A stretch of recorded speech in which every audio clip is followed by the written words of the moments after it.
شیطان جب طیش میں آیا، شیطان نے بولا میں اس آدم کو اور اس کی اولاد کو چھوڑوں گا نہیں، اس سے گناہ کرواؤں گا۔ اللہ بھی اب کو بھی غصہ آیا، اللہ نے بولا تو بڑے فارم میں آیا ہوا ہے، بدماشی دکھا رہا ہے میرے دربار میں، تو یہ سن لے کہ ان میں سے جس سے گناہ ہوا اور اس نے توبہ کر لی تو میں بھی معاف کر دوں گا اس کو۔ سمجھ میں آ رہی ہے بات؟ لہذا شیطان اس کوشش میں نہیں ہے کہ گناہ کروائے، شیطان اس کوشش میں ہے کہ گناہ پر قائم رکھے۔ اس کو پتا ہے گناہ کروانے سے بات نہیں بنے گی، کنٹینیو گناہ کرواتے رہنے سے معاملہ خراب ہوگا، توبہ نہیں کرنے دو اس کو۔ یہ مطلب نہیں ہے کہ اب آپ گناہ کریں تاکہ بعد میں توبہ کر لیں، حضرت حکیم اختر، یہ مطلب نہیں ہے کہ اب آپ گناہ کریں تاکہ بعد میں توبہ کر لیں۔ حضرت حکیم اختر صاحب رحمہ اللہ کہتے تھے کہ جو آدمی اس نیت سے گناہ کرتا ہے کہ میں توبہ کر لوں گا، وہ ایسے ہے جیسے اس نیت سے اپنے آپ کو زخمی کرے کہ میں بعد میں مرہم لگا کے علاج کر لوں گا۔ بھائی ایک زخم ہو جانا تاکہ علاج کر لے اور ایک زخم کرنا اس نیت سے تاکہ علاج کرے، دونوں میں بڑا فرق ہے۔ تو گناہ سے اپنے آپ کو بچاؤ، ہو جائے تو کیا کرو؟ اللہ کے سامنے گڑ گڑا کے توبہ، کوئی لاجک پیش نہیں کرو کہ ایکچولی یہ سب پیتے ہیں تو ہم نے بھی اگر شراب پی لی تو کیا ہے۔ اب آج کل نوجوانوں میں دیکھو نا، زنا کر رہے ہیں، ان کو روکو بھائی، یہ گرل فرینڈ اسلام میں حرام ہے، بری چیز ہے، لڑکیوں سے دوستیاں غلط، اللہ نے عورت تک پہنچنے کا نکاح کے علاوہ کوئی راستہ نہیں رکھا، کوئی راستہ نہیں ہے آپ کے پاس۔ اور منگیتر سے گھنٹوں گھنٹوں گپے مارنا، ویڈیو کالوں پہ بات کرنا، یہ بھی حرام ہے۔ اسلام میں منگیتر کا کوئی رشتہ بولو نہیں ہے، نکاح اسلام میں منگیتر کا کوئی رشتہ بولو نہیں ہے، نکاح یا نامحرم، بس بیوی ہے یا نامحرم ہے، نامحرم ریزرو رہنا ہے اس سے، کوئی ضرورت کی بات کبھی کسی سے کرنی پڑے بس ٹھیک ہے، اس کے علاوہ بھائی اپنا راستہ لو، ہمارا اپنا راستہ ہے۔ اور اس میں کزنیں بھی داخل ہیں، جوان کزنوں سے فری ہو رہے ہیں، اور سنائیے بہن سے بات کر نہیں رہا، وہ کزن سے ایسے فری ہو رہے ہیں جیسے پتہ نہیں کوئی پرانے بچھڑے ہوئے یار مل گئے۔ کزن کا اسلام میں کزن سے پردہ فرض ہے، چچا زاد، خالہ زاد، پھوپھی زاد، ماموں زاد، یہ بہنیں مجازن بہنیں ہوتی ہیں۔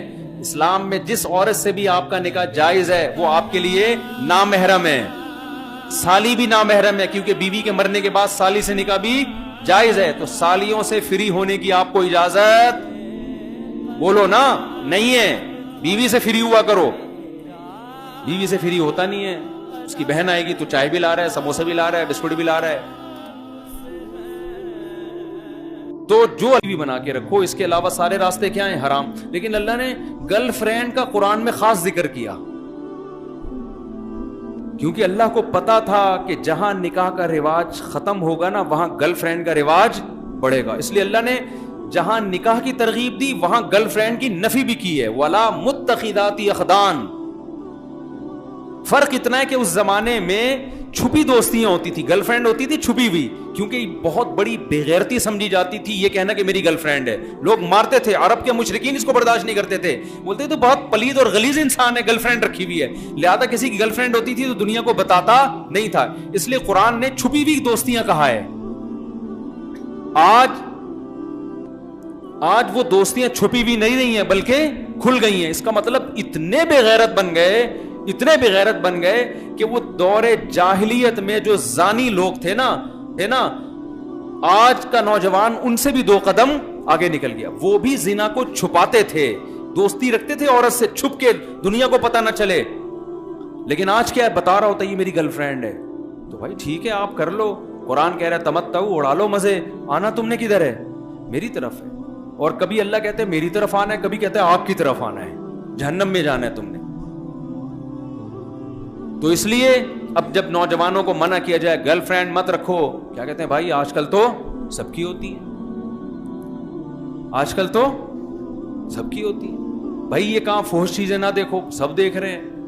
اگر کسی کو لت پڑ گئی ہے بھائی توبہ کرو نا، بھائی بچنے کی کوشش کرو، کسی بزرگ سے اصلاحی تعلق قائم کرو، حضرت مجھے اس گناہ کی عادت پڑ گئی ہے میں کیسے چھوڑوں، وہ بتائیں گے طریقے آپ کو، کچھ بڑھو تو صحیح آگے، کوشش تو کرو۔ آپ نے جس کو فحش فلموں کی عادت پڑ گئی ہتھیار ڈال کے بیٹھا ہوا ہے کہ یار مجھ سے تو چھوٹ ہی نہیں سکتی ہے، نیٹ پہ بیہودہ فلمیں دیکھتا ہوں چھوٹتی نہیں ہے، اب نہیں ہو سکتا، نہیں بھائی ہو سکتا ہے، کوشش کرتے رہو، پھر گناہ ہو جائے پھر توبہ کرو, اہل اللہ کے پاس جاؤ, بزرگوں کے پاس جاؤ, حضرت یہ گناہ چھوٹ نہیں رہا. دیکھو کسی کو چرس کی عادت پڑ جائے اور ڈاکٹر بتائے, یا ہیروئن کی عادت پڑے, ڈاکٹر بتائے 6 مہینے میں تو مر جائے گا, سارے ڈاکٹر لکھ کے دے دیں, اس ہیروئن کو خیال آئے گا نا بھائی اب اس کو مجھے چھوڑنا ہے, تو وہ سب سے پہلے نفسیاتی ڈاکٹروں کے پاس جائے گا, بھائی مجھے ہیروئن کی عادت پڑ گئی ہے کچھ چھڑواؤ یار. ہاسپٹل چلا جائے گا نشے کے, کوشش کرے گا کہ نہیں کرے گا؟ خود نہیں چھوٹ رہا, جا کے ایسے لوگ ہیں نشئی ہوتے ہیں, اداروں میں جاتے ہیں. ہمارے ایک دور کے جاننے والے تھے, لڑکے کو پینے کی عادت پڑ گئی شراب, وہ چھوڑنا چاہتا تھا چھوٹ نہیں رہی, اس کے ابا نے جا کے پتہ نہیں کون سے سینٹر میں جمع کرا دیا نا بتائے بغیر. 4 مہینے تک نا بولا اس کو نکلنے نہیں دینا یہاں سے, فیس جمع کرا دی, ٹھیک ٹھاک ہو کے آیا, وہ فٹ فاٹ چھوٹ گئی اس سے. سمجھ رہے ہیں نا؟ تو بھائی ایک تبلیغی جماعت ایک سینٹر ہے, 4 مہینے کے لیے جماعت میں نکل جاؤ, وہاں نہ فلمیں دیکھنے کا موقع ملے گا, نہ گرل فرینڈ سے باتیں کا موقع ملے گا. 4 مہینے میں انشاءاللہ انسان کے بچے بن کے آؤ. بعض لوگ کہتے ہیں میں انسان بن کے آیا تھا, دوبارہ گناہوں کی لت پڑ گئی, دوبارہ نکل جاؤ. سمجھتے ہو کہ نہیں سمجھتے؟ دوبارہ نکل جاؤ, پھر بچو, پھر نکل جاؤ. ٹھنی اس سے ہے دشمنی عمر بھر کی, کبھی وہ دبا لے کبھی تو دبا لے. شیطان سے ہمیشہ کی دشمنی ہے, کبھی اس نے پٹخ دیا تو اس دفعہ رنگ میں تو پٹخ دے یار اس کو. یہ ایسا مقابلہ ہو رہا ہے نوجوان کا شیطان سے. ایک آدمی کا پہلوان سے مقابلہ ہوا, کسی نے پوچھا اتنے بڑے پہلوان سے تو کیسے لڑا؟ اس نے کہا برابر برابر راما. یار اتنا بڑا ٹارزن تو اس سے برابر برابر کیسے؟ کہہ رہے کبھی وہ اوپر تھا میں نیچے, کبھی میں نیچے وہ اوپر. تو بات تو وہی نکلے نا, ہمیشہ تو کیا تھا؟ ہمیشہ تو نیچے ہی ہے.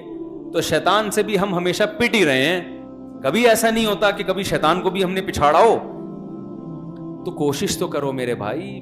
میں مانتا ہوں کہ کچھ گناہوں کی لت پڑ جاتی ہے, وہ چھوٹتے چھوٹتے ہی چھوٹتے ہیں, اچانک نہیں چھوٹتے. کوشش تو کرو, آگے تو بڑھو, کمپرومائز کر کے مت بیٹھ جاؤ کہ بس میں نے ہتھیار ڈال دی اب میں کرتا رہوں گا. نا نا نا نا نا, یہ نہیں کرنا. تو کلچر میں اگر ایک چیز شامل ہو گئی ہے تو اللہ کلچر کی رعایت نہیں کرے گا.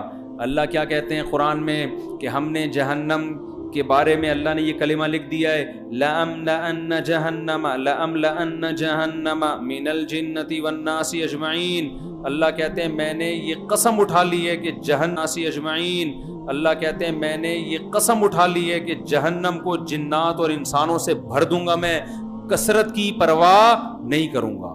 سارے نافرمان ہو جائیں یہ کہہ کے کہ سب گناہ کر رہے ہیں تو ہم بھی کریں گے, اللہ کہتے ہیں اس سے مجھ پہ کوئی فرق پڑنے والا نہیں ہے, اتنے لوگوں کو جہنم میں ڈالوں گا. اللہ بچائے ہم سب کو. کہ قرآن میں آتا ہے اللہ جہنم سے کہے گا حلم تلاتی, اے جہنم کیا تیرا پیٹ بھر گیا ہے؟ جہنم کہے گی حل من مزید, اللہ ابھی میرا پیٹ نہیں بھرا, اور چاہیے. یہ مت دیکھو اتنے لوگ زنا کر رہے ہیں, اتنے لوگ گرل فرینڈ بنا کے گھوم رہے ہیں, اتنے لوگ نمازیں قضا کر رہے ہیں, اتنے لوگ شرابیں پی رہے ہیں, تو یار اتنے سارے, تو بھائی اللہ کے لیے کوئی مشکل نہیں ہے, ساروں کو ڈال دے گا. ہم نے بچانا ہے اپنے آپ کو بھی اور ان کو بھی کوشش کرنا ہے بچانے کی. سمجھتے ہو کہ نہیں سمجھتے؟ تو اللہ مجھے بھی گناہوں سے بچنے کی توفیق دے اور آپ لوگوں کو بھی. تو فرض نماز کی پابندی ہم